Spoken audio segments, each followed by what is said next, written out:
ముఖ్యమంత్రి ఏ సంతకాలు పెట్టుకున్న సంతకాలు వాళ్ళ సొంత పేషీలోనే, సొంత సీఎం పేషీలోనే, వాళ్ళ ముగ్గురు సెక్రటరీలు ఎవరైతే ఉన్నారో వాళ్ళ పేషీలోనే మీకు డిజిటల్ ఫాల్ సిగ్నేచర్స్ వెళ్ళిపోతా ఉంటే ఇంక దిక్కే ఉంది విశాఖపట్నం కార్పొరేషన్ కానీ మిగతా వాటికి కానీ.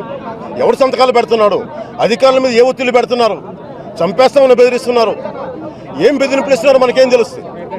ముఖ్యంగా ఐఏఎస్ అధికారులు, ఐపీఎస్ అధికారులు కూడా మీరు రాజ్యాంగాన్ని కాపాడాల్సిన వారు, మీరు ప్రజల ఆస్తుల్ని కాపాడాల్సిన వారు. దయచేసి వీరి బెదిరింపులకు కానీ వీరి ఒత్తిళ్లు కానీ తలంచకండి. ఇది నా విన్నపం మీకు. ఎందుకంటే ప్రత్యేకించి కేంద్ర ప్రభుత్వం నరేంద్ర మోదీ గారి నాయకత్వంలో, అమిత్ షా గారి దృష్టిలో ఉన్నాయి. ముఖ్యంగా వైజాగ్ సంబంధించి ప్రత్యేకించి అందరి దృష్టిలో ఉంది. ఎందుకంటే చాలా కీలకమైంది, దేశ భద్రతకు చాలా కీలకమైంది. 1970లో మనకి కూర్చోబెడితే మనకి ఇక్కడ సబ్మెరీన్ ముంచేసిన విధానం కూడా మీకు తెలుసు అందరికీ. ఇది చాలా కీలకం, దేశ రక్షణకి చాలా కీలకం. ఇక్కడ అంతరంగిక శాంతి భద్రతలు చాలా కీలకమైనవి ఇక్కడ. అందుకని కేంద్ర ప్రభుత్వం కూడా చాలా కీలకమైన దృష్టిలో చూస్తూ ఉంది దీన్ని. ఇలాంటి అన్యాయం, ఎందుకంటే రౌడీలు, గుండాలు రాజ్యాలు వెళ్తే అలాగే ఉంటుంది. లేదు నేను మీకు ఇది కూడా చెప్తున్నా, మీరు చప్పట్లు కొట్టడం కాదు, మీరు మీ అభిప్రాయాన్ని బలంగా తెలియజేయండి.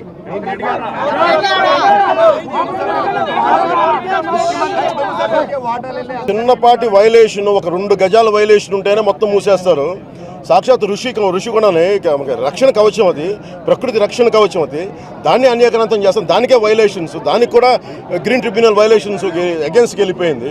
దీనికి కూడా వైలేషన్స్ ఉన్నా కానీ ఇప్పుడు ఏమైపోయిందంటే ప్రజలు కనుక మీ హక్కుని, మన హక్కుని కనుక మనం పరిరక్షించకపోతే, మనం దాన్ని స్థాపించకపోతే ఇలాగే దోపిడీలు జరుగుతాయి. ఎందుకంటే కొన్నిసార్లు అధికారులు కూడా చేయలేరు. అధికారులు చేయలేని పనిని ప్రజలే చేయాలి.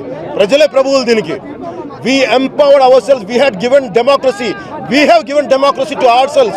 అంతేకాని జగన్ కోసం డెమోక్రసీ ఇవ్వలేదు, వైసీపీ కోసం డెమోక్రసీ ఇవ్వలేదు. అందుకని దాన్ని దయచేసి అందరూ గుర్తించాలి మనం.